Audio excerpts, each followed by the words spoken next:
Hello दोस्तों। आज हम बीएड में आने वाला एक और महत्वपूर्ण क्वेश्चन जो है हमारा प्रयोगशाला विधि यानी कि लेबोरेटरी मेथड, उसके अर्थ, गुण और दोष के बारे में जानेंगे। तो आइए जानते हैं कि जो हमारा प्रयोगशाला विधि है वो क्या है। ये हमारी क्या है, शिक्षण विधि का ही एक प्रकार है। कौन सी? प्रयोगशाला विधि। प्रयोगशाला विधि शिक्षण की एक आधुनिक पद्धति है। क्या बोल रहा है कि शिक्षण की एक ये कैसी पद्धति है? आधुनिक यानी कि नई पद्धति है, जिसका इस्तेमाल मुख्य रूप से विज्ञान और गणित में किया जाता है। प्रयोगशाला यानी कि किसी भी ज्ञान को प्रयोग करके सीखना, ये हम किस में करते हैं? प्रयोगशाला विधि में करते हैं। इस विधि में छात्र छोटे समूहों में प्रयोगशाला के अभ्यासों के जरिए प्रयोग करते हैं।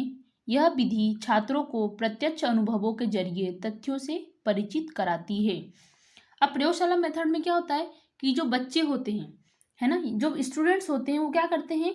प्रयोगशाला में क्या करते हैं? अभ्यास के जरिए किसी भी काम को करके और क्या करते हैं? सीखते हैं।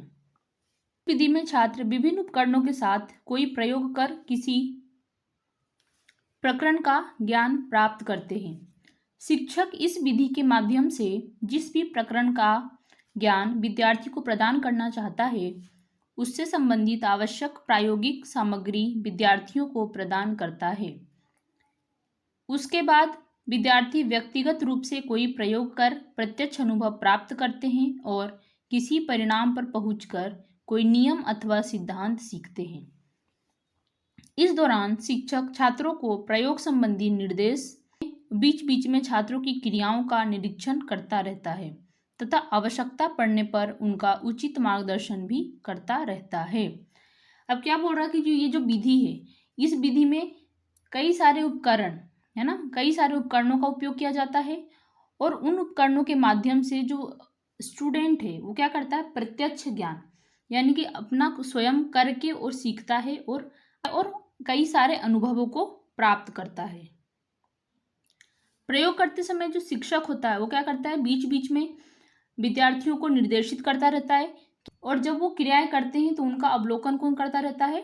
जो उनका शिक्षक है वो उनका अवलोकन करता है और जहां कहीं भी त्रुटि उनको दिखती है तो वहां पे क्या करता है? वो उनका उचित मार्गदर्शन करता है। इस प्रकार से जो हमारा प्रयोगशाला विधि है, ये साइंस पढ़ाने के लिए, ये हमारे गणित पढ़ाने के लिए बहुत ही उपयोगी और महत्वपूर्ण विधि होती है। जो छात्र होते हैं वो सक्रिय होते हैं और सक्रिय होकर क्या करते हैं? महत्वपूर्ण भूमिका देते हैं, जिससे सीखने में वो क्या करते हैं? रुचि लेते हैं।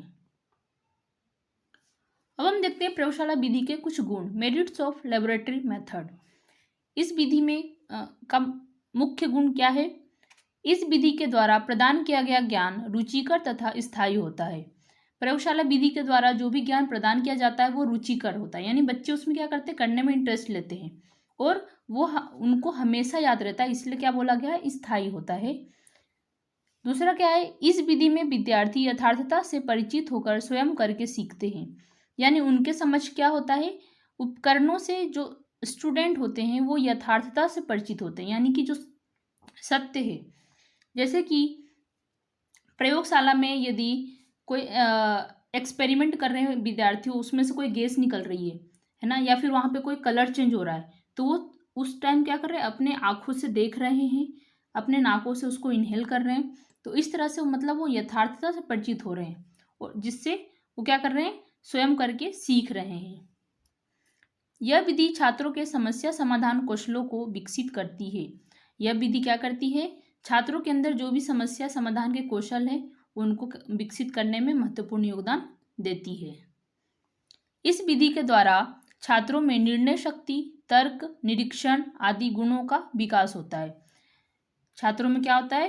उनकी निर्णय लेने की शक्ति मजबूत होती है, उनकी तर्क शक्ति मजबूत होती है, निरीक्षण करने का गुण विकास होता है।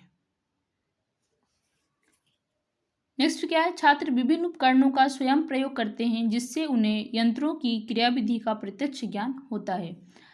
अब इसमें जो स्टूडेंट है वो उपकरणों का उपयोग करके खुद ही से सीखते हैं, तो इसलिए उनको उपकरण को किस तरह से चलाना है, उसको किस तरह से हैंडल करना, उसका भी उनको ज्ञान होता है।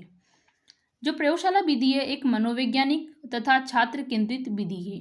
ये इसका क्या है? गुण है। नेक्स्ट क्या है, इसके माध्यम से छात्रों की निरीक्षण शक्ति का विकास होता है। यानी कि जब उपकरण काम कर रहा है तो उसको जो स्टूडेंट होते हैं क्या करते हैं, निरीक्षण करते हैं। तो इससे क्या होता है, उनके अंदर निरीक्षण शक्ति का विकास होता है। नेक्स्ट हम देखते हैं प्रयोगशाला विधि के कुछ दोष भी होते हैं। Demerits of laboratory method. यह विधि बहुत खर्चीली विधि है।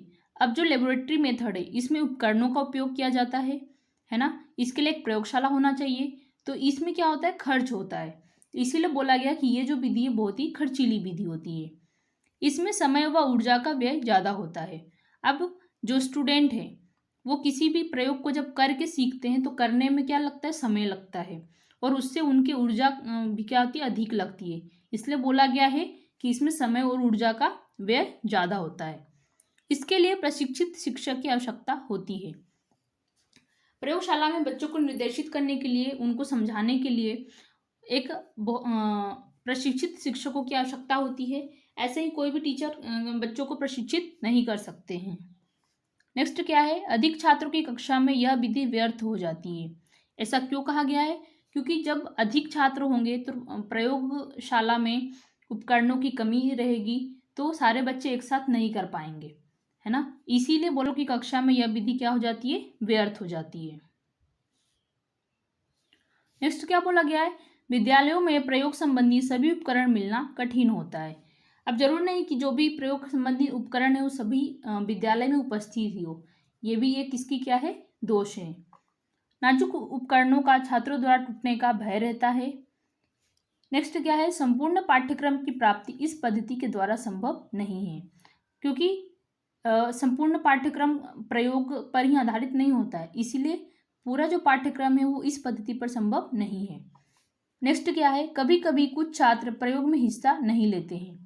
अब कुछ छात्र जो हैं जो इंटरेस्ट दिखा रहे पर कुछ छात्र जो इंटरेस्टेड नहीं है तो वो क्या करते हैं, प्रयोग में हिस्सा नहीं लेते हैं। तो ये इसके क्या है, दोष हैं।